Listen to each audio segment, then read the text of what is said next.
Welcome to Land Your Bet Sports Betting Live Show. See y'all in here, man. I am getting a guess going. So some good guesses there. Whoever had the over, well done. You did get that correct. I'm waiting on Pips and Prop Bomb. We're gonna get both of them on at one point. No Daft today. He's big time, man. You gotta get to Daft early. Otherwise, you miss out on Daft. Like time is money for that man. So no Daft today, but we'll be getting him back. So I appreciate you guys being in here though. Nice and early. Got this all loaded up. I got limited bets right now. So I've got a bunch of leans we got to look at together. And then I think they're probably similar to some of the leans that you guys are looking at and throwing in the chat. So appreciate you guys. I'm going to get right to sharing my screen and getting those into those bets so we can get into this slate. And I'll be starting off solo dolo, like I said. So let me bring up Props Madness here. That is what we're using every day on the show. Don't want to waste too much time. We got 6 games, but we only have 3 bets on my card right now. So I'm going to go through that one here in a minute. I think that's still going to be available. Again, using Props Madness. So as you guys are jumping in, if you're not familiar with the platform, feel free to throw any questions in the chat. Also got a promo code for you if you want to sign up for it. You can get 25% off your first month. You can also get 7 days free using Props Madness if you like. So this is a nice 7-day free trial. Check it out. There's a lot of different functions on here. So I'll be using them all today. Hopefully you guys will check it out. And then Pips NBA on Twitter. He is going to be the guy who joins us, one of the guests here, and he is one of the co-founders of this platform. So we'll have one of the creators of the platform that we use here, helping us look at it the best way possible. It's a weird boy slate. It is. We got 6 games here. I put out a video earlier this morning with limited looks.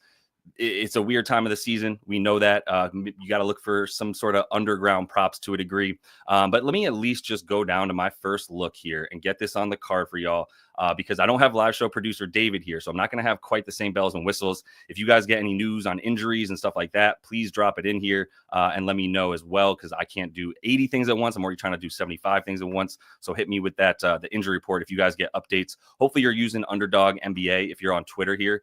This is a really solid update if you have notifications on. It's linked in the description of the video. Every tool that you're going to see me use as I share my screen is linked in the description of the video, so you can check that out. But this is going to give you up to the minute alerts on when as soon as we get the public news that there's guys out or not playing or they're in or whatever. This is where I'm usually going. So just starting off already, we know Cole Anthony is available to play, and he's going to be starting. So just stuff like that you want to know. When we're looking at the Knicks and Lakers game, I believe we're going to be good to go. I think OG is still questionable. If I'm wrong, in the comments, let me know. If OG got ruled in like recently or whatever, that'd be helpful. But I do think we're going to be seeing OG out there tonight. I don't care. I'm taking Karl Towns. I took him on everything. I think it's a big cat game. So I took him over 2.5 dimes. I took him over 11.5 rebounds, and I took him over 22.5 points. And all of that stuff is still available. And those are the 3 bets on my card right now.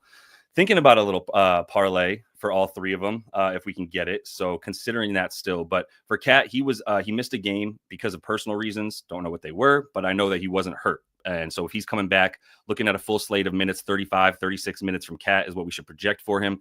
And look, the interesting thing here about the Lakers is that they have become better at limiting centers. And I do need to go over real quick to FanDuel Fantasy Pros. This shows me team defense versus position. And you can get this on Props Madness as well. They are showing you defense versus position. So if you're using these advanced filters right here, if you select advanced filters, you look at opponent defensive rank versus PO or versus position, right? Opponent D rank versus position. So now that brings that filter up and I can see how good teams are at limiting each of these different stats up top. So starting with points for centers, which is Cat is listed as a center. Let me show you right over here, right under Cat over here is listed center. So, you know, when I look at, if I hover over the Lakers, I can see defensive rank versus position. It's highlighted right there. They're 5th best limiting points to centers. And that has been the case mostly since like the last 15 games. This is why I come over to FanDuel Fantasy Pros. I also want to be able to break this down by more than just the whole season. I can look at last 7, last 15, last 30, right? So if I pull up last 15 for starters and I go over to centers and I look at points per game, you can see the Lakers are number 1 limiting points. And I get that. And I think that's a big reason why this number is low. The rebounds, middle of the or actually in the last 15, also very good. The dimes, not as good, right? 4.4, middle of the pack there. So they've been a lot better against centers. but it's not like they've been playing the best centers. If you look at the recent by position guys that are like Towns, it was really just Sarr and Wemby at all, like this season. Like Cat is a very specific type of player. If you look at centers in general, it's not the same type of guy, right? Other than maybe Jokic, who can shoot, all these guys are down low players. Zubac, Kessler, Mark Will, Missy, none of those guys can play up top. Joval, not a shooter. So none of these guys are shooters like Cat is. There's very few guys like that. He's going to be able to take them off the drive where they're not good limiting drives. And they've become better at limiting the post. If you scroll down here, you can see post up. They were much worse, but now they're in the top 15 limiting post up points. Cat's not even getting the majority of his points off the post up. He's not playing back to the basket. He's playing go towards the basket, drive with aggressiveness, and then go get in points in the paint at the bucket. And I think those will be there for him in this game. So I love him on the points. They are going to double him when he does post up a few times a game. And when they double him, he's going to have guys, shooters on the wing. He's also going to have guys cutting down the middle. And like I said, this Lakers defense is bad at limiting cuts and all the rest. As far as the boards go, he's going to be out there for the 35-36. He's averaging 13.5 on the season. I have him for 13 in this game as well in his normal minutes in a normal matchup. So love Cat, everything over for him in this one. And there's probably going to be, I still don't like the Knicks to win. So if you wanted to take some negative correlation parlays, you would take Cat overs with the Lakers money line, for example, because I don't trust these Knicks right now at all. I think my boy Free Sauce, who's probably in the comments, one of the VIP cappers from the hometown, I think we both agree right now we don't have that much confidence in the Knicks. So I'll be fading them tonight, to be honest. And yeah, it's funny that you say this, Orlando, excuse me. Skinny ass Hayes can't guard Cat, and then big booty Trey Jemison, who's just too slow, also can't guard Cat. So those are the centers that we have here for the Lake Show in this game. So that's all I've got. I want to go and just kind of actually go in reverse order for a minute because we got plenty of time. I'm going to see those guys come, and I think these games that are a little bit later are better than the earlier starts. So I'm going to get next into Rockets and Pellies. What I want from you guys is go ahead and throw those bets in the comments if you can for the Pelicans and Rockets, and just know that I'm going in order. So if you can kind of keep it to these games right here, Rockets, Pellies, then Pacers, Hawks, throw those bets in the comments, and those are the ones that I'll be looking at to get you looks for you guys. But Scott's asking about why not Cat over PRA. Yeah, it's not that not Cat PRA over is not a good bet. I just like them all individually so much that I'm willing to play all three because I have an edge on all three, and I'm projecting him for more points, assists, and rebounds than each of them. But yeah, if you want to just play one bet off this and you don't want to tail all three, PRA is definitely a go. It's not a non-bet for me either. I just bypassed the PRA. I got all three, and I did put together a little PRA with all three for Cat just to see if we can get a little, like, it was like 6-1 once you put all three together. Excuse me, three together for Cat, three together. So that, yeah, no issue with the PRA there. But all right, let me go in order. I see you guys dropping these bets, which I appreciate. We got some looks for Şengün from House's Guru. I think there was another Şengün in here. Chelsea brought that one. So did Curtis Phillips. So did Marcus. What's up, my guy? Always good to see you in here. Yeah, Samir brought him as well. And you wanted to look at Amin. So yeah, let's start with Şengün. And I know that there's gonna be some other stuff coming in, like let me see, you got Zion looks. We got plenty to look at in this game. So let's go with it. And I'll give you my thoughts as much as I can, and then see if we can get some actual bets down.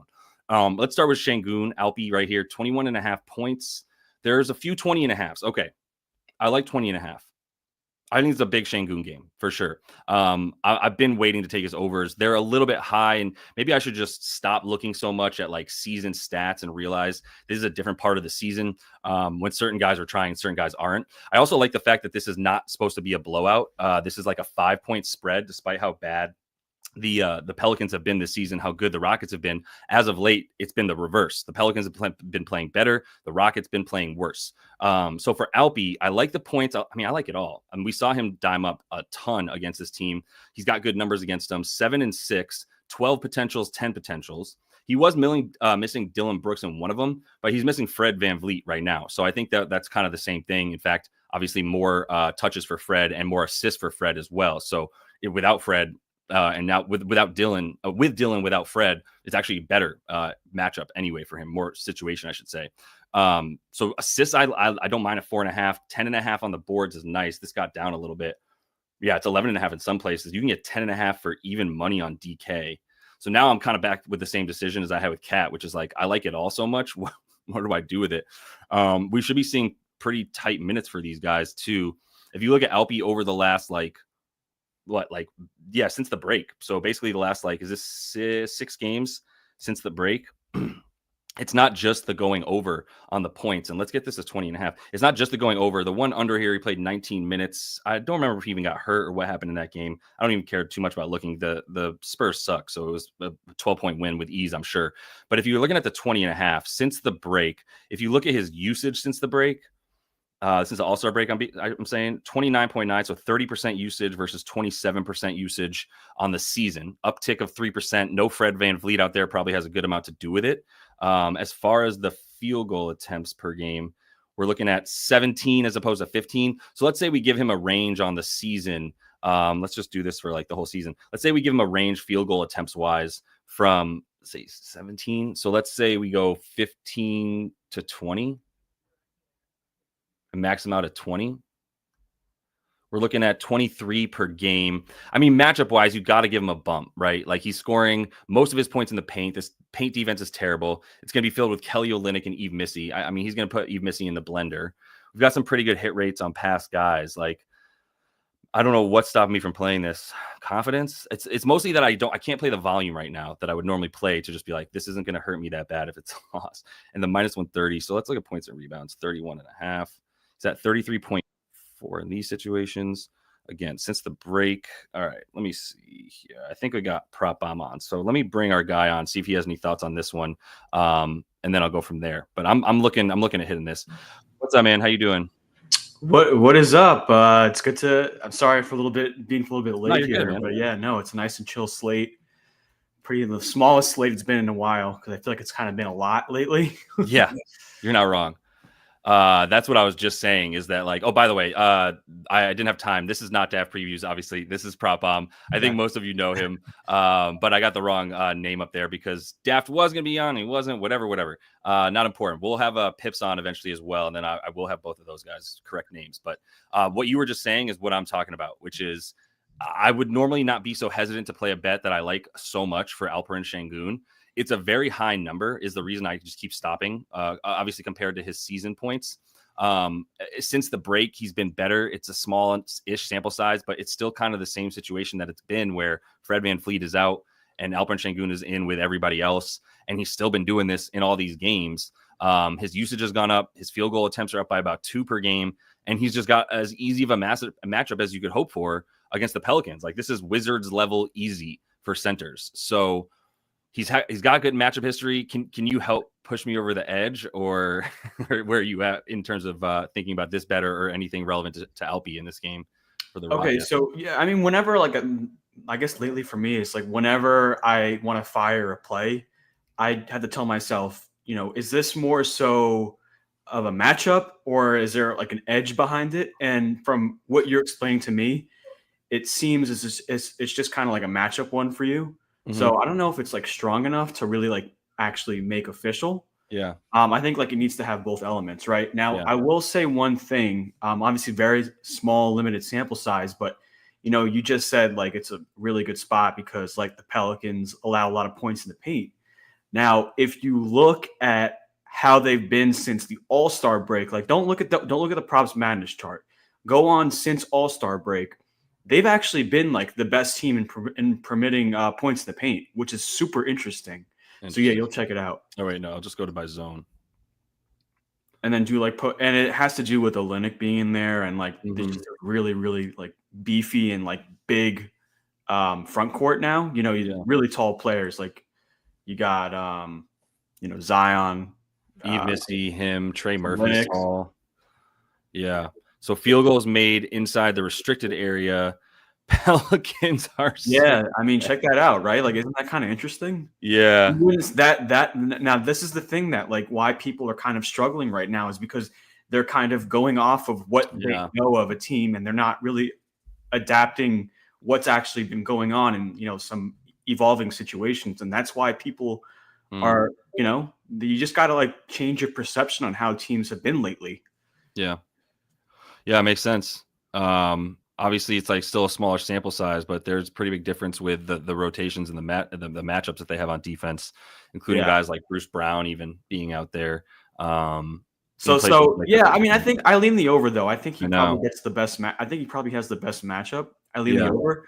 Now, I can tell this right now. A play that I like the most in this game is Eamon Thompson under 16.5 points. It's now 15.5. Should be okay. It just goes back to the point where, like, I'm telling you, like the Pelicans, they seem to just be auditioning for what their team's gonna look like next season. Zion's finally playing 30 plus minutes, which is he's a really good anchor out there for defense. And this team just has a good like second line of like, when Amen likes to attack the basket. So now he has to meet right like Kelly Olynyk and Misi, and they're not really giving up a lot of transition points. And then you see the fact that he's now having to share the court with Tari Eason and Jabari Smith, who like weren't really playing. I think 16.5 is a little too high for him. He's so inconsistent though, is the thing. Like, did you bet this? I took the under. Yeah, I took the under 16.5 points. Yeah, so it moved. It got the cursory prop bomb move. Yes, I'm glad someone caught that. KG, look, that's exactly what it is. So highlight. Can you highlight his? You got another one. Exactly. I was hoping someone would catch this. Yeah, this is exactly. Yeah, this is a fake background. This is the Severance background. That's so good. Nice. All right, we got the squad here. Nope, wrong one. What's up, prop bomb? Yeah, hold on. I'm doing this from my couch today, so hope you don't mind. No, it's gonna be great. I'm sure. Hold on, let's move you guys so that we can. You didn't answer me in the WhatsApp. I'm glad you joined though in the end. Pips. Yeah, I just joined. I spent last 30 minutes with my girlfriend, so I just came and just opened it. And it didn't even check anything. Humble brag. Sorry. Humble brag. Yeah, we get it. No, that's cool. She's just put to sleep, so I can do my stuff. Put to sleep like she's like a baby. Oh, God, hold on. I keep messing this up. Let me get. Okay, wait, no, that's right. Let's delete this one. Jokic's evil twin. All right, how are we looking? All right. So I'm with you. So you like I'm an under on the points. I know Pips doesn't have too much in this one. He's a Rockets fan though. I'm curious to hear his take. Okay. So my pick on my show was Tari Eason over 11.5. Okay. On Amen, he's kind of weird lately. Like some low usage. Yeah. So I don't know. Like not consistent, I would say. I think the graph kind of confirms it. Like it's like a mountain stuff. Yeah. Well, go on the usage for Amen, and I want to show you something that I found. So you can. It's tough. All right, so do this. Just do without Fred VanVleet. I guess. Okay, and then do when he plays 34 minutes.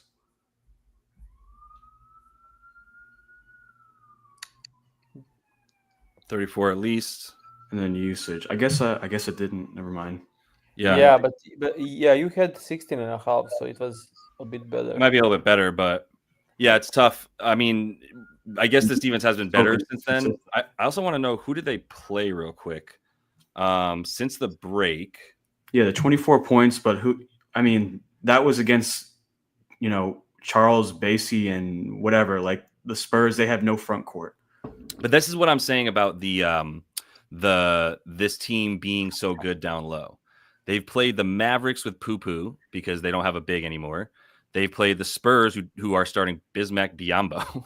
They've played Nick Richards and the Suns, and a team that doesn't drive to the rim because they shoot a million jump shots a game. The Utah Jazz, and then the Lakers. So I do think there's something to that in terms of the small sample size for the Pelicans being better down low. That might be a little bit of a misnomer just because, sure. You know what I mean, of who they've been playing. I'm just looking at this for the sake of that. So, I still like Şengün, I guess, is the only reason I'm even bringing that up. And also just wanted to see who they've been playing. But this game should be closer than it might have otherwise seemed maybe like a month ago, where the Pelicans, even against bad competition, playing better, did lose by 21 to the Lakers. And then the Rockets have been down a bit and seems to sort of just not necessarily totally sliding, but trying to deal with, people being out of the lineup and in and out, whatever. So it's like, if it's going to be close, and I think we can kind of, we're not worried about a blowout. We can probably bank on some of these like starter minutes and props for this one. But I'm going to run through the comments. If you guys want to take this anywhere, just let me know. Yeah, I don't really have anything else in this game in particular. I think really most of these lines seem to me to be pretty sharp. My take. Did you cover the Bulls Magic game yet by chance? No, I've been going backwards because I we could talk about that. Someone said Murphy's assist. I don't think I like that actually. He had to have a higher role. Like maybe it's still a little bit inflated because of the games that Zion and CJ miss. Yeah. But both these guys are active, so I don't really see him needing to facilitate so much. Yeah. No, I got you. Under or over? Hold on, real quick, Cody. I can't get to everything right now. I don't have David, so that's kind of the problem. But what's he talking about? Yeah, he's mad that I can't. I don't know where you're at. There's like 500 comments to sift through, so I'm gonna do my best. But if you don't see your bet talked about, put your bet back in the comment because I'm doing 9,000 things at once this show, so I can't get to every single comment. So just keep that in mind. If you guys are getting frustrated, I'm not seeing your stuff. That's why. But put it back in again, and I'll keep looking for it. So keep going though, bro. I think we were talking about Trey Murphy's assist. What is the line set at? Did someone said over, or is that what they want to take? If it was something worth talking about, I mean, this has been since the All-Star break for him. Happy to put it to look at it in any way you want. I mean, what's the conversions look like if you hover over? Has he been really consistent with it?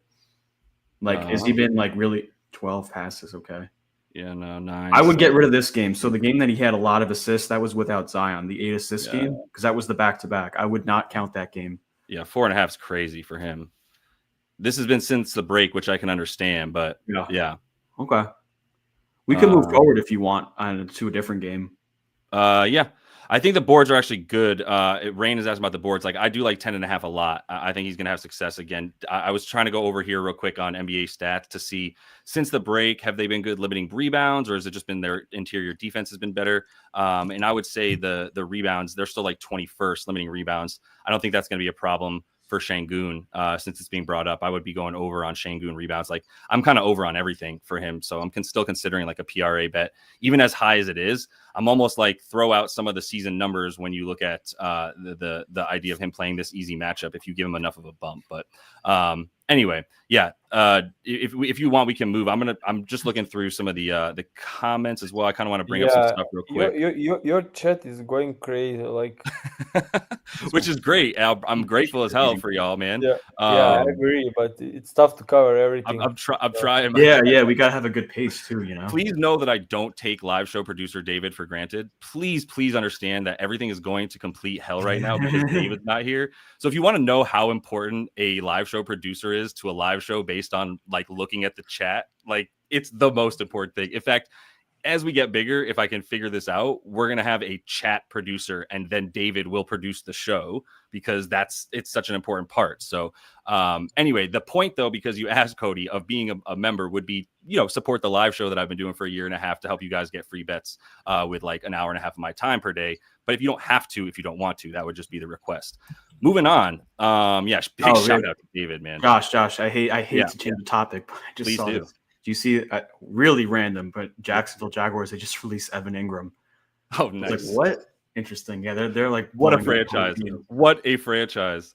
Well, maybe they like Brent Strange. What's his Brendan Strange? Yeah. Zion points. Interesting. Mm-hmm. Yeah, we got all right, let's go to you want to go to the Magic Bulls? Yeah, we can go Magic Bulls. Did you guys have any thoughts on Zion? It's the only player I feel like we haven't touched at all. I'm done betting on Zion mostly because I just when is he going to try? When is he not? I'm not. They're really probably. Sure. I would assume they put Jabari when they can. Maybe Jabari Smith. And initially when he drives, and then try to have Şengün as like the second line of defense. Yep. Or Brooks, Eason, and Smith. I think we'll be all on Zion. I would actually put Brooks probably. Yeah. Okay. Eason. Because if you're going to run, like what you're saying, Pips, is like if you're going to run the second defender to watch him, have that be a big guy and have the smaller guy be on someone him. Who is strong. Like Jabari is great on defense, but he's thin frame. Yeah. While Tari, Ayman, and Brooks are like tanky, especially Brooks.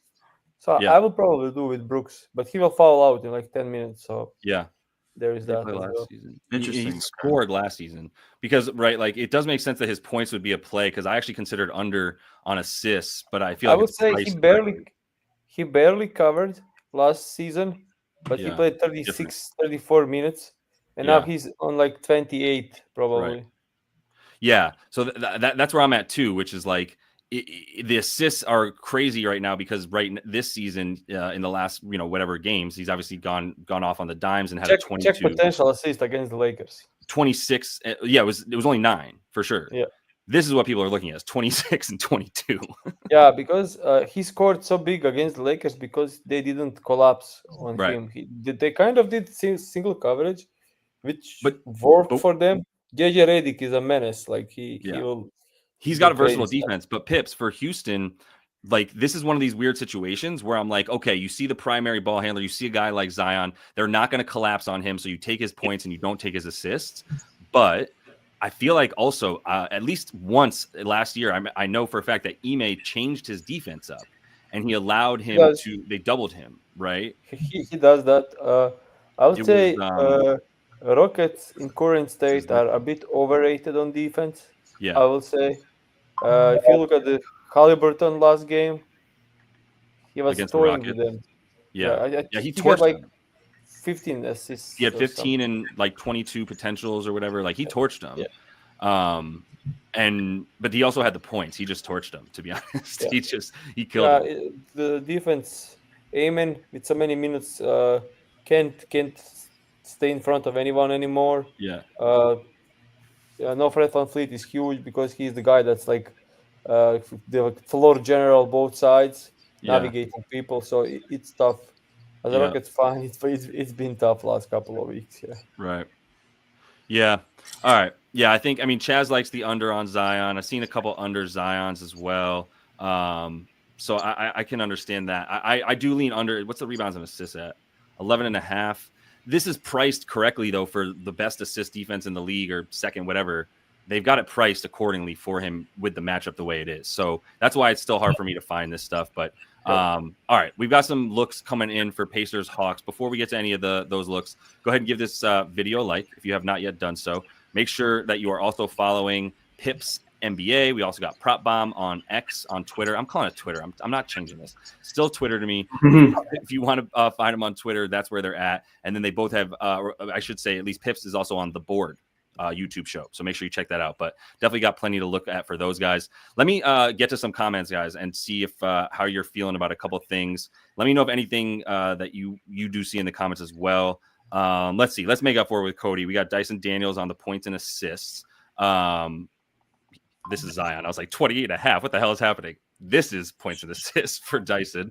So what do we think about Dyson? If you like points or assists, if you rather talk about it that way, I'm good with it. But I haven't been playing Dyson Daniels basically since the All-Star break, so I'm not as familiar with his game as Shaq would say. Any initial thoughts, Pips? I know you didn't like this slate. Maybe you can tell us why not to bet it. I would lean over. Yeah. Same. Just because like he will get on cuts and he will get on the ball, some stuff. I'm surprised that he didn't cover against the Memphis because he was defended really poorly in that game. I watched the game. Looking at the game, I thought he had 20 points. So I'm afraid that even when he's given a good coverage, he don't cover. Yeah. That will be my concern this here. But overall, I do think like everyone on the Hawks has a great matchup and probably a decent line. Yeah. And I can understand Cody adding the dimes to the points. It's when you have a fast-paced game like the Grizzlies game, if you add the assist to the points, it helps when he's in transition and he's often leading the break as well. Like Trae Young is much more of a half-court player. I actually don't like Trae's points tonight as much as I would consider his assists over. I actually don't like his points, which might make me like a guy like Dyson Daniels a bit more. But I mean, I do believe in Nembhard's above the break defense to stop him from being able to make anything like resembling a good look from three up top. If you look at the Pacers defense up top, 5th best above the break. And this is if Trae's not getting this right here, then I don't think he's good for like 26, 27 points.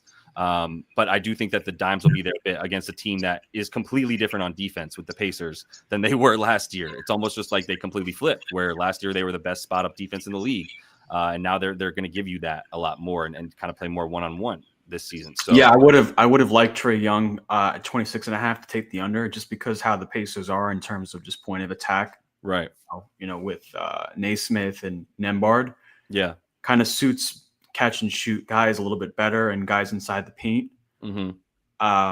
Ricochet is in a good spot, I think. He's you never know with him if he closes lineups or not. Right. But I will say, like, the last 2 games, they played the Bucks, they played the Grizzlies, both teams that have, Jaren Jackson and then Giannis as like these really, really big guys that can drive. So maybe he had to play less minutes because of that. But I don't know who really, maybe Siakam that they need, but Ricochet 12.5, 13.5 is where I would go. I think 13.5, even Niang. Yeah. Those were my thoughts on this game. I saw a couple Karis LeVerts in the comments, and I saw a couple. So high on that. I don't really know about that. Yeah, the number's high. The only reason I would like it is he's really become the third guard, so he is getting 29 to 33-ish minutes. That's been the case over a small sample size. I've played LeVert twice this season, and I played the over against the Pacers, and it didn't work for me. And was that on the Cavs? Yeah, I mean, he's on the Cavs, but still, that was. So it was I remember too. It was the last game before he got traded. He was on the Cavs, and he was without Mitchell and I think Garland. And yeah, I mean, they just know how to stop him for some reason. Like, I don't think he does really well versus the Pacers if you look at the head-to-head. Yeah. Last season was better. Oh, I guess he had 23. That's interesting. See, it was obviously without Donnie and Darius. Oh, and then without Donnie, and then with both of them. So last year was fine, but this year the matchup for me is the transition and going to the rim, right? Like, for someone his size, he's driving a lot, he's getting at the rim. Halliburton just got ruled out, so there you go. See, it's tough to talk about these games until Benny Matz. Yeah, wow. Okay, let's come back to it. All right, we'll talk. Oh, hey, let's go to a game that's not a dumpster fire. Oh, wait, it is a dumpster fire. But at least we know that Sam Hauser is out now. David, we miss you. Come back. Sam Hauser is out. Jason Tatum is available to play, which makes sense. I think we all thought that Tatum was going to be available after missing yesterday. God damn. I actually don't like Halliburton out for my bet. What was yours? The only bet I made is Ricochet or 12.5 on the show. Get some more out. Yeah, I kind of like pace with Halliburton in. Ricochet's pace. Over. Yeah. But if they play TJ a lot of minutes, so it will push the pace a ton. Is TJ Here's the only thing about pace. This is the best matchup for Pascal Siakam. Is minivan bang bang George Niang. So if you want to talk about a negative effect on pace, it would be this man, George's Niang. So let's come back to this one. Let's keep rolling. I know we're gonna have some looks for some other stuff. I don't know what to do with this one just now. So let's at least can we talk about the Celtics game for a minute? Now we got Hauser out and I was ready to hit submit, and I still am. I want to hear your guys' thoughts. Yeah, I took it last game. It didn't work out for me, but I kind of see a little bit of value. Celtics side, Luke Cornett. I like his overs. They really need. I think they're going to need some of his offense inside the paint. I don't really think Drummond could. He plays deep drop, so Cornett has a floater. He has an outside game. They're without Porzingis, Horford. They have to kind of give him minutes. And now Jaylen Brown's out too, right? Yes, Jaylen Brown is out. He only played 8 minutes in the second half last game. I think that's going to change. I think he has to play 28 to 30 minutes here. Okay. I wanted to take one over. Maybe it's over points. Someone said Cornett under PRA. I'd like to hear why he thinks that. PRA is just because he hasn't been doing it lately. No, I mean, well, but I do think there is a small chance he matched the minute with Drummond, and then when Drummond sits, they just go small. Yeah. So if Drummond's probably playing 22 minutes, so Cornett's probably getting 22 minutes. Does he hit the over in 22 minutes? You think it's gonna be 22 minutes? Is that what you're saying? Yeah, I don't know how many. It's a blowout as well. Like, you don't this think is he would? Yeah, I 35 feel like blowout. he would play blowout, right? Or is that Nemias Kita who would play that? I think Nemias Kita is playing blowout. Yeah. They consider like Cornet like a prime time rotational guy for them. So yeah, figuring out the bigs rotation here for the C's, like my first thought is I don't love Luke Cornett because of what Pips is saying. Like I don't trust him outside. Like I was actually looking at some Q1 points. I couldn't get any books. I was looking at Q1 rebounds. I think that's when he's going to be used. That's interesting. Yeah. Okay. Yeah. Is that kind of look for Cornett? That's good. Yeah, it's just that once you get to the second half, he just seems like he's a ghost. And if this is a blowout, I don't think they're like, let's make sure we get Luke his time. They're going to be like, let's get Nemus, and even is Tillman available at this point? Like, yeah, and also the coach was praising Nimas lately. Nemias. Yeah, the rebounds are what stood out to me at 5.5. Like, I think he can get that in like 8 minutes. So, but there's nothing I can do to be like, well, even if I project him for like 17 to 22 or 21 or whatever, something like that, I don't think it's going to look awesome. Yeah, it's still not going to look great. ATR has him at 22. 22? Okay. What do they have Cornet at? I could work with that. Let me just check. I didn't look for Cornet. They have him at 20. They have him at 28. That's 28? That's just insane. Really? Seems high, but they're making. Do you think it's going to be like how it was last time, where he missed starting the third quarter because Pritchard started over him, or is it? I don't know, but like, why do you need? How can you have Cornet at 30 and then Keita at 22? I think he's going to take Al Horford's role because last game Horford was in there. Now he's out, right? Horford's but neither of these dudes can shoot. Cornet can shoot. I mean, he's better. I'm just talking about Papa Al shooting from 3. Xavier Tillman's not afraid to shoot that thing, so maybe they throw him in.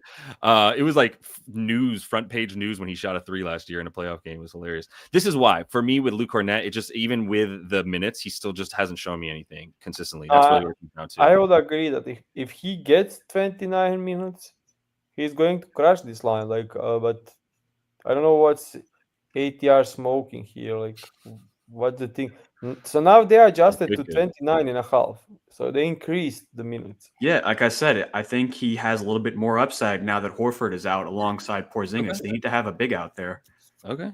Yeah, I think they need his offense. I think he's a little bit of a better offensive player than Keita is, and I don't know if that's my logic. I'm trying to see if I can get it on 3 books though. All right. Yeah, I mean, I see what you're saying. Something like Maxim likes it too. There must be some data for this, like when both of these guys were out. Yeah. Go on Court IQ. Let's check it out on Court IQ. We could do some labbing here. What? Oh, in terms of the on-court, off-court? Yeah. Like, what does it look like, or when Horford and Porzingis and Jaylen Brown are all out? He did average 27 minutes. So if we take Luke Cornett and put him on court, and we take premium is scam, don't buy. Yeah, okay. If we take you're in the wrong YouTube channel here. Kristaps, Mauricio. Who else am I taking off? Do I take off Jaylen Brown? Probably just Porzingis. Yeah, Jaylen Brown. I mean, for this, is there going to be any numbers? Like, yes. Well, I think it will be. I don't think you need to really say Cornett on court, but okay. It's taking a sweet time. Dude, I mean, the fear is like maybe they. Oh, say it again. I'm sorry. Like, do you like this fantasy lab stuff? I never did.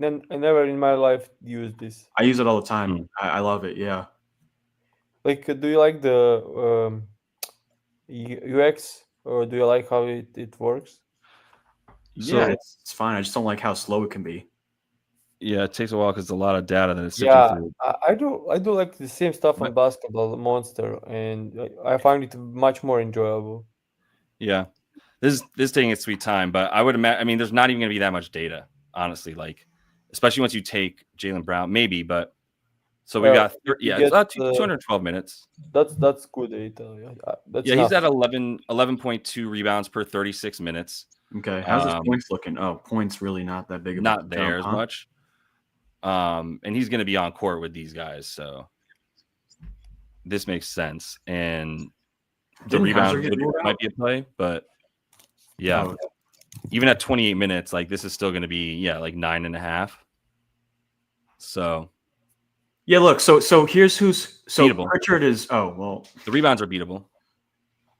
He's going to be next to a lot of, Tillman's probably going to be starting. I don't know who's starting. That's the thing, is you have to see who starts. Yeah. I know. All right, yeah. Let's move away from the big man for a minute. I do think we had a couple of looks I saw earlier. We had Andre Drummond on the other. Well, I guess we're not moving away from the big man just yet, maybe. But Andre Drummond for a look under on the rebounds from Cody, and then that motherfucker talking about Tatum under PRA. Had a couple here as well.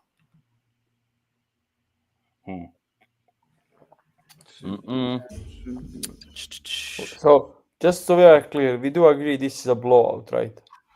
I don't see how it's not. Yeah, probably a blowout. Tatum is playing, Pritchard is playing, White is playing. Yeah, they should. As easy as like under PRA for Tatum if it's going to be a blowout and it's a back to back. Oh, you just named 3 players on the Celtics I'd rather have than anyone on that's going to be playing on the 76ers. The 76ers have only one decent player, and it's Grimes, and he will probably won't be a starter even on this team of the Celtics. No. Oh, like this version of the Celtics, maybe. Like instead of Hauser, like probably Hauser's out. So who is starting for them? I think Jordan Walsh. White. Yeah. Tatum, White, Cornette. It's tricky. Very tricky. Maybe Pritchard starts today. I don't think Craig will start probably. I don't think so, because I think every single minute that he comes off the bench helps his 6th man of the year case, and I think that's what this all is. They will start Torrey Craig. Oh, right. Torrey Craig or Xavier Tillman. I think Craig. They started him last time too. Yeah. Craig?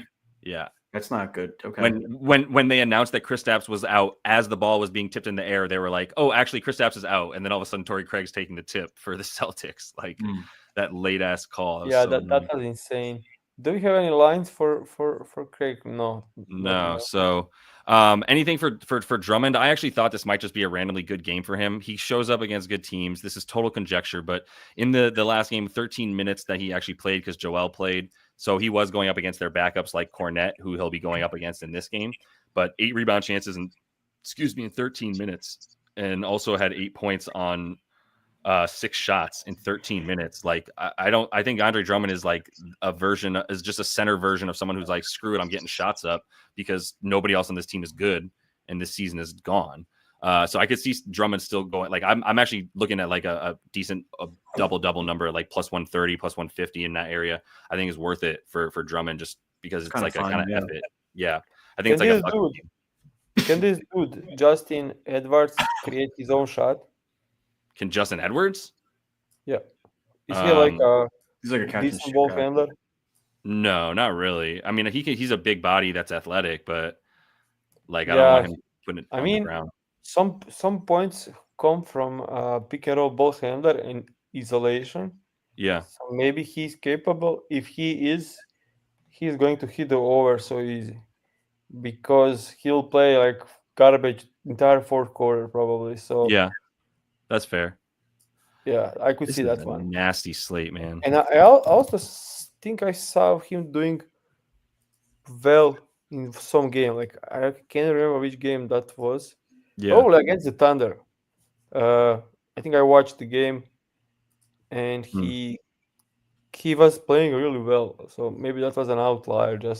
But that was crazy game, and everyone was out on the 76ers. They played like 7 guys, and I had the over on Ricky Council because I knew he would play so many minutes. So yeah, that's hilarious. I don't know, guys. I don't really want to attack this game. It's very ugly. I know. Very trappy. A lot of unknowns. Let's just at least bring up Tatum real quick. This is absurd. I just want to say one thing. If you do court lab this stuff up and you look at Jason Tatum in these situations, it's like 40 points per 36 minutes. Yeah, I mean, go there. And the interesting part to me about it is that it's like the assists are at like 5, and everyone's like 8 assists for Tatum, and I'm like, I think he's just going to shoot a bunch. But at the same time, now the reason that I'm reminding myself why I'm staying away from everything is like if I'm Jason Tatum and I look across the court and I see this group of players, I'm like, why would I drive into the rim? Why wouldn't I just make sure I stay healthy, pass the ball a million times, and shoot like 10 to 12 above the break threes? Why would I go to the rim crashing around against this squad and hurt my ankle or whatever? So I think Tatum assists is actually a better play. It's just everything's conflicting. So not getting any easier. Let's move to Dubs Nets. If y'all got a look for this one, go ahead and throw it into the chat. I'm gonna go So this is the official play I gave out. If you can't type it out, I don't know, but I gave out Zaire Williams under 4.5 rebounds. He seems to be really impacted by when Cam Thomas is playing. Yeah. You can see it for yourself here. 10 minutes and 20 minutes last 2 games. Yeah. A lot of guys are now healthy for Brooklyn. The bench squad is kind of there. You know, you got Watford, you got Day'Ron Sharpe. Really only see him playing like, I don't know, 18 to 22 minutes. Zaire Williams, really not really that much of a need for him. And then when I see him on the court in terms of defense, he probably could be helping out a lot on when Jimmy Butler is driving to the rim. You know, I think that he could probably provide some help defense, and he'd be more so willing to contest shots than look for a rebound. And I just look at the hit rate. So when he plays like 18 to 22 minutes, he goes under 5 rebounds, like a pretty good rate. So I think this is more so of like what I expect versus what the books expect. And yeah, I mean, like pretty solid hit rate. Yeah. Yeah, I was I was listening to the ETR show earlier. I think they mentioned Zaire Williams seems to have his minutes a little bit tied to Cam Thomas.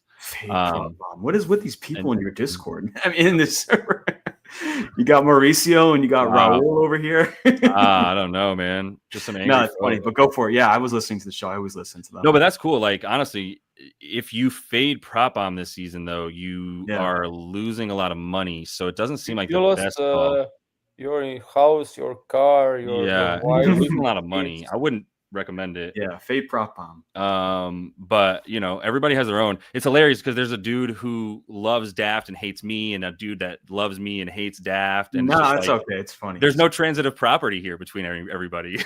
Like, what happened to that? Nah, but you know, I definitely recommend though the ETR shows whenever like they kind of like talk. I'm normally, you know, whether it be walking around or just like doing something, and they talk about certain developments inside teams, and if a certain thing kind of sticks out to me, I'll like look into it. And I mean, this was something that they were talking about, the Zaire Williams. It's a really good show.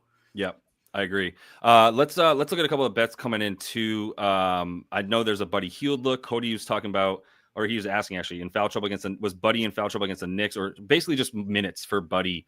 Do you guys have anything on that in terms of rotation? I think like where I'm at real quick in terms of the rotation right now for the Dubs is that like Steph gets his normal 32 to 35, depending on how much they need him. They'd love to play him 32, but if they need him to stay out there, then he'll play as high as like 36, 37. That's the Steph Curry minutes. Jimmy's like 32, the same kind of similar. And then B-Pods is like, he's basically like low 30s at this point alongside. And then Buddy is the one I don't quite know. He's done pretty well. He's ranged anywhere from like 18, you can see. Yeah.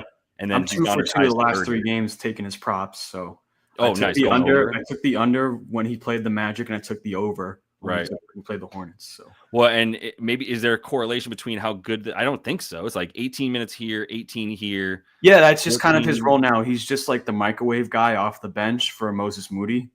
So maybe he's hitting, then he stays on for more. Yeah, essentially. Yeah, I mean, like, like if his shot's working, they'll kind of give him a little bit more run. If not, then he'll easily kind of get phased. Well, and that's that. You know what, PB? That's the other thing is, Buddy. Like literally, if you watch the Dubs games, which I watch like all of them, if you watch their games, like Jimmy Butler and Steph are literally like pleading with Buddy Hield to stop, and like Draymond, they'll be like, stop. Like Buddy will get a defensive rebound and go, and they'll chase after him, calling for him to stop and give them the ball, so they don't have to watch him airball a 1-on-4 transition 3-pointer, which is staple Buddy Hield, right? Funny. Yeah, so he's also a cone on defense too, which is why he lost his his spot in the starting lineup. There are so many outs for Buddy Hield getting taken out of the game that it really doesn't make me ever feel comfortable. This actually makes sense here. Yeah, maybe take the under PRA. The only thing about that under PRA is this is a terrible spot up and transition defense, and that's the only thing Buddy can do well. So if he gets hot, then you're cooked. Yeah, but like we were just saying, he's a traffic cone out there. Wouldn't a guy like Cam Thomas want to switch on him? Mm-hmm. Yeah, that's a good point. I would say like Buddy this season is great for going long shots and alternative lines. Like betting under 5.5 points and 15 plus is like good strategy. Right. Like the Daft calls them bitch or beast. Right. Yeah. He bets two different parlays. One is like Buddy under points, under rebounds, under assists at like a low alt number. And then everything else is the other one is over on all of that, threes and points and whatever. Because if he gets hot, then he stays out there and he scores more. I agree with that. Even looking at his points on graph, you can see that that's profitable by a ton. Mm-hmm. Yeah, it all correlates. But all right, well, let's. There was another one for Pods, and he was a guy I was considering earlier. Points, even the assists feel a little bit low, but also just as a spot up shooter, playing off of Jimmy and playing off of. Can you check threes? Can you check threes? Yeah, solid. I don't know. Yeah, moved a bit, but it was like minus 120 entire day. He's hit 2 in 7 of the 10 games with Jimmy. And these guys leave the most spot up, like 7 They're bottom 4. Yeah, 5. Yeah. And Pods will take them. I like this. I would say like this team is enigma for me. Like they allow 5th most spot up, 6th most spot up, and then they allow like third least threes. Mm-hmm. How is that even possible? Like, well, it's the is it points to the spot up here? Yeah. So I mean, not to get too far into it, but Modi and I were talking about this yesterday. Where like I think spot up also includes if someone closes out on you and you drive past them, that's still considered a spot up. Interesting. I think the spot up is also like some mid-range stuff. And, right. You could take one dribble in or whatever.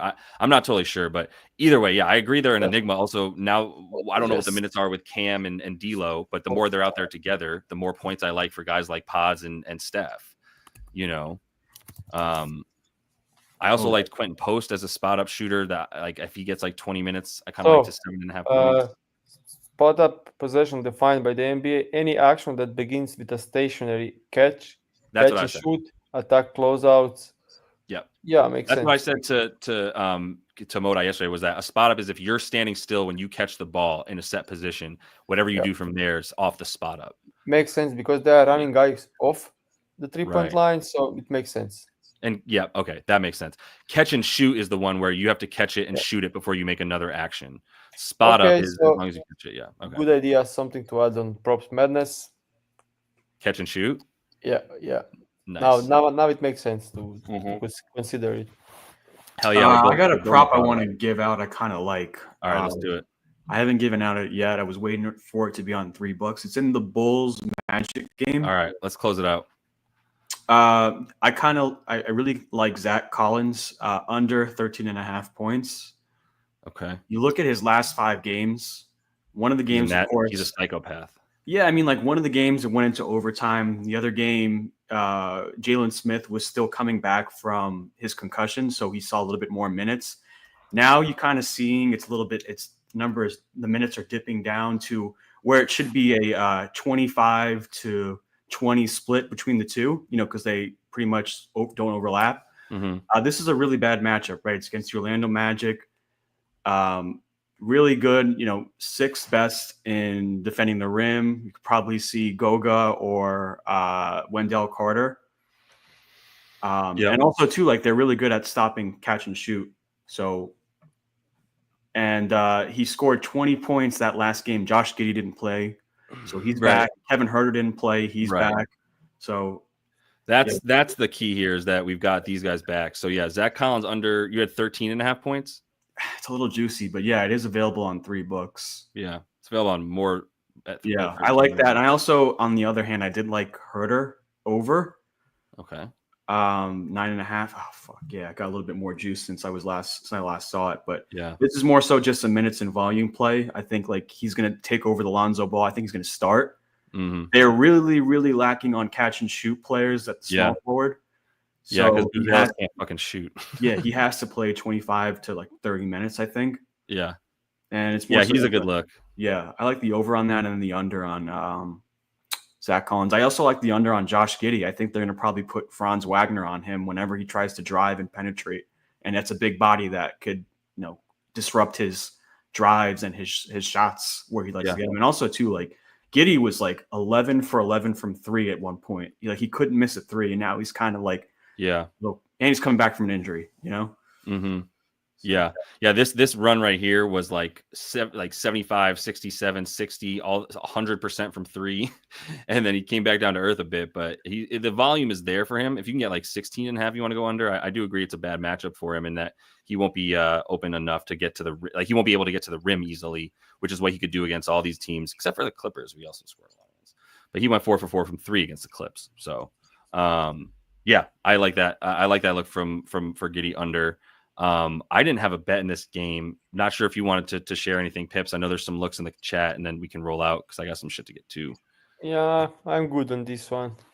Oh yeah, actually, this was the one. Look, I'm sorry because we are on the same thing, and Rule reminded me. I didn't bet this yet because I ended up staying away from this. But the look for Collins that I actually did like was the assists over. The problem, I just couldn't get next to it. Eventually, when you just look at the matchup stuff, it's just like one of the main things that kept me off of it was that if you're going to get some assists for Zach Collins, it's a lot of dribble handoff. This team is like number 1 limiting assists above the break, which is where he'd be getting those dribble handoffs.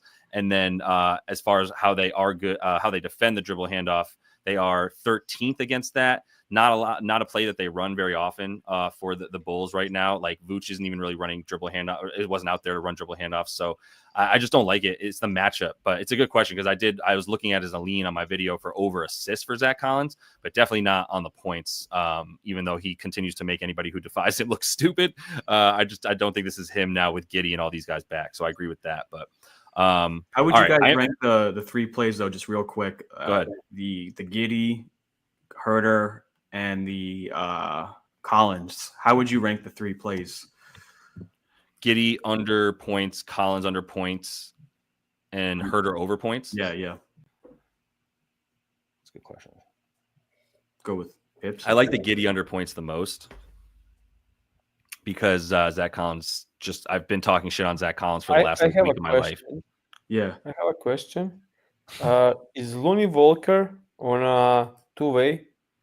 You're not going to be able to get that. I think he got signed for the rest of the season. Oh. If he signed, maybe they open it, and he's playing his Boston, who cut him off. Yeah. So someone said Lonnie Walker in the comments. I forgot. We just weren't on the game anymore, so I didn't go if for he it. signed for the season, they'll probably open some line for him. Yeah. Sorry, I did promise House's Guru too, because this is persistence, and I'm proud of you, my man. I appreciate it. Giddey 3s at plus money, plus over in both matchups this season, and hitting this line in his last 10 of 12 games. 3 threes, eh? Yeah, I'll pass.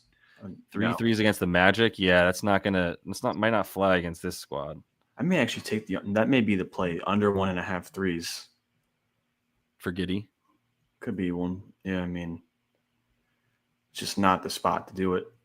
Yeah, he has been going over a lot, but I don't know. Giddey is sort of a conundrum to me at this point. I was just ready to play his rebounds and assists against bad teams consistently, and this would be like 17.5 if he wasn't playing the freaking Magic. So, all right, I got to roll. I got to get a couple. I got to get something into the. Yeah, Derek was talking about a couple people. There you go, Derek. Thanks for shouting it out. Derek likes the Lonnie Walker look that you're talking about there, Pips. So you got some supporters on that one. All right, I just hope that it's available. Yeah. I am going to be jumping into the VIP. So I'm going to try to find a couple more things here for everyone that's in the VIP section of Discord. Wish I could have found more here. I'm not going to force it, obviously, but appreciate you guys jumping in. Definitely make sure to give this video a like before you dip out. Appreciate that we had like 99.99% awesome conversation in the chat.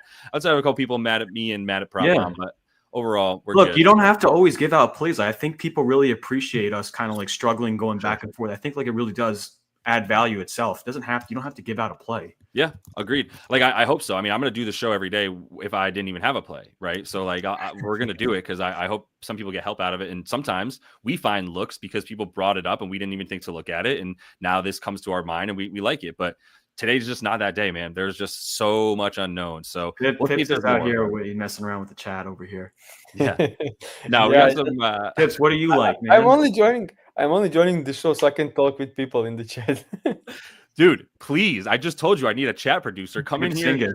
Dude, the other day, I swear, if you didn't have a girlfriend, you could pick up somebody in the chat because they're all like, you look like Kristaps. You like you could figure it out. Yeah, maybe, yeah.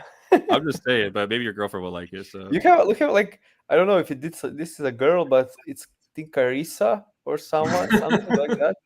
And she made a couple of very interesting comments. You can, like, with Raul likes your analysis, Josh, and he likes Pip's analysis. Has no comment about my analysis. It's so weird, dude. I'm also just gonna say this, and then we will be a little bit serious about Chris's comments so Pips can answer it. But like, it's hilarious how it's all based on did you start following the capper at the right time? If you start following the capper in that month, in December, I was up like 21 units, right? Everybody loved me who came in December and the next month. The people who came in February hate me and think I'm a dumb piece of shit because that was my worst month, even though it was all in like 2 days that I lost it all. It was still just like my worst month. I lost 11 units, so I'm an idiot to those people. So forever moving forward, because that 1 month where they followed you, you're either awesome or you suck. So I try to tell people, like, if you're in here judging people that you follow as cappers off of a week or a couple of days, he's trolling. He's trolling. You're doing it wrong. Like hold on. Let me finish the point. You're not going to get anything out of following a capper for a day or 3 days or even a week, and honestly even a month. Like, if that's what you're using to base your judgment of a capper on, you're an idiot. I'm sorry, because that person is either going through a streak of good or bad. You need the overall long run, and if you don't have it, then there's no point in trying to follow a capper. But that's my spiel for the day. When we did the last show, I got some new people from probably this show coming to mine, and I then hit like 1 and 4 with Pro Bomb, and then next show alone was 0 and 4. Yeah. Imagine like you being a newcomer to my show, and then show goes like 1 and 8. Yeah. These guys never return for sure. So like, it's what it is. Like if you try to tell someone and he went like 1 and 8, like, I don't think you will stick to this guy. Right, then you're out. But this is also hilarious. By the way, he's just trolling you. I told you, he's just trolling. Raul, all right, we need a sarcasm emoji so we can know when people are being sarcastic. There was one guy last year who was so funny. It's tough out here. But yeah, also someone called it a sausage fest in here, but it's like, I've been trying, bro. I'm trying to find anybody who's not a white dude that wants to come on the show, bro. And like, I'm down. At least Dav's half Asian, so that's cool. But anyway, appreciate you. Yeah. Oh, you want to talk about the KCP thing? What was about that? Yeah. Okay. Also, you're the Caitlin Clark of betting. That's pretty solid. Take that. I'll take it. That's pretty fire. All right, I interrupted Chris's breakdown. I apologize. Let me pull back up. But I had to get on my soapbox for a minute because people out here being like, I followed you for a week. You're retarded. I'm like, okay. This one is super interesting, right? So she just said 12 points in both Toronto games. Did you see the whole thing with him? Like, why? Let me read it because I didn't see it. Yeah. What do you think about Caldwell Pope over 8.5 points for plus 106? Buddy averages 8.6 this season, scored 12 in both Toronto games, and similar players hit 77% average points difference plus 2.5. So Caldwell Pope over because it's because he did it in the last 2 games. But there's like an interesting story behind this one. I don't know if you guys saw it on Twitter. No. So he scored 12 points last game, but that was because I did see that. Yeah. He scored 12 points because his wife was on his ass before the game started. He's like, come on, like, you better score 12 points to reach 10. He needed 12 for some kind of milestone. Yeah. It's 10,000 career points, or else you're sleeping at someone else's house tonight. Right. So he scored exactly 12. He scored 12, and then in the fourth quarter didn't shoot it at all. Right. Which is funny. Like he's under. His under. Yeah. His under because he doesn't need to chase anything anymore. He's done with chasing now. Yeah, right. Like it's stupid shit. Like, but wait, I thought that was the first Raptors game. So the second one, he scored 12 again. The second one, maybe he tried to do it like so it's not suspicious. Yeah. Right. It was suspicious. It was suspicious for betting Gibbs is loving it. Yeah. All right, I really got to roll. So I appreciate y'all. I love the chat. I love how funny everybody is. Y'all are the best. But I appreciate y'all. Honestly, if Daft was here, it would have been too much. We probably would have been crass as hell. So, okay. And Crank Zone has generously agreed to wear a wig and come on the show. You could be a short-haired girl. You could just be a little butch if you want. It's fine. I don't care. All right, appreciate y'all. Happy betting tonight, everybody. I'll be back tomorrow, 5:30 p.m. Eastern. God bless David, because live show producer David is the only reason this thing stays on the rails, as you can see from today's show where we just flew off of him. So appreciate y'all. Best of luck tonight. Till I see you tomorrow. Happy betting. Happy betting.